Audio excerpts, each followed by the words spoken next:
Hey, welcome back to the Overconfident and Undertrained.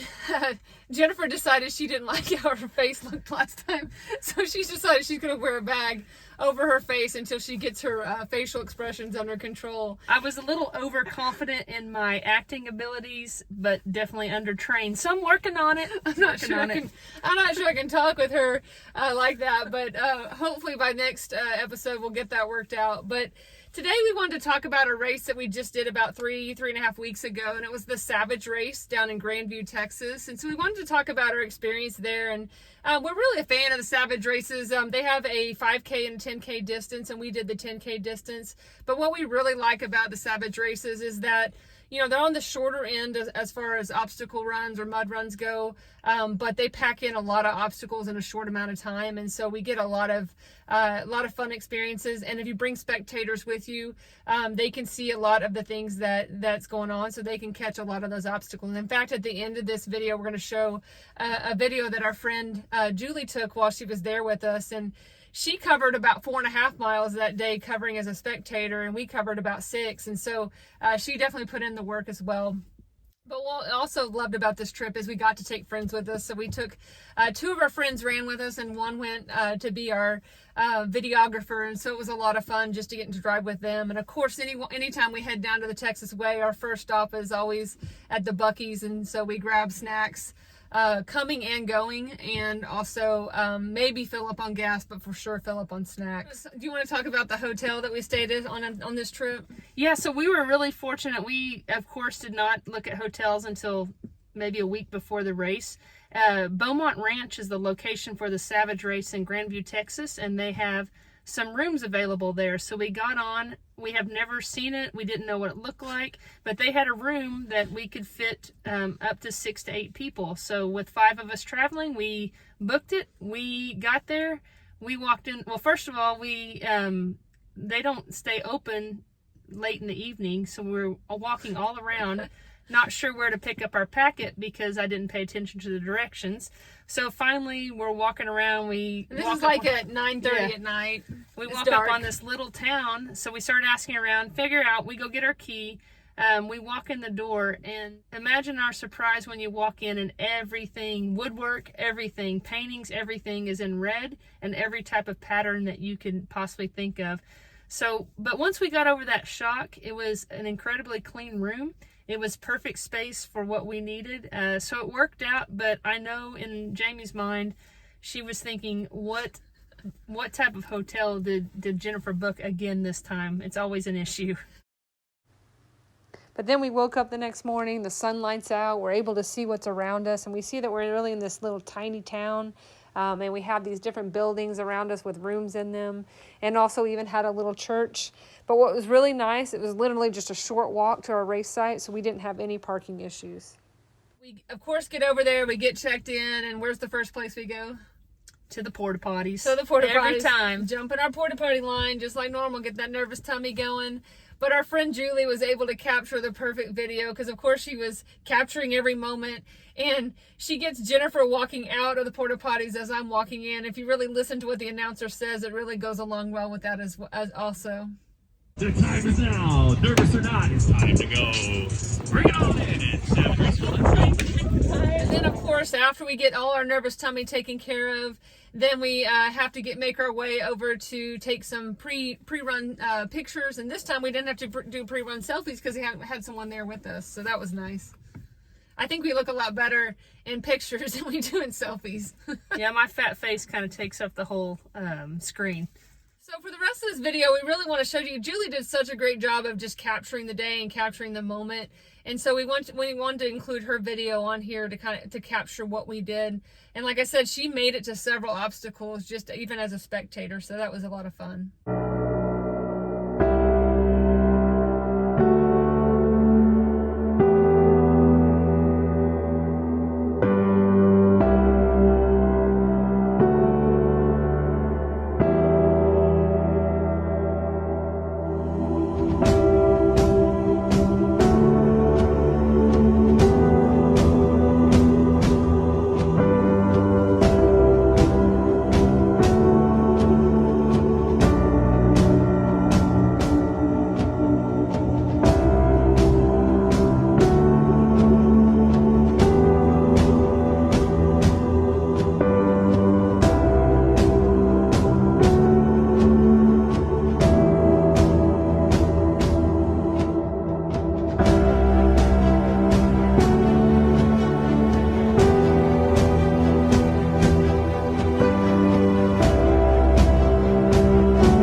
Jennifer has been working on her presentation skills, so we will practice up and she will get to take the bag off for our next session.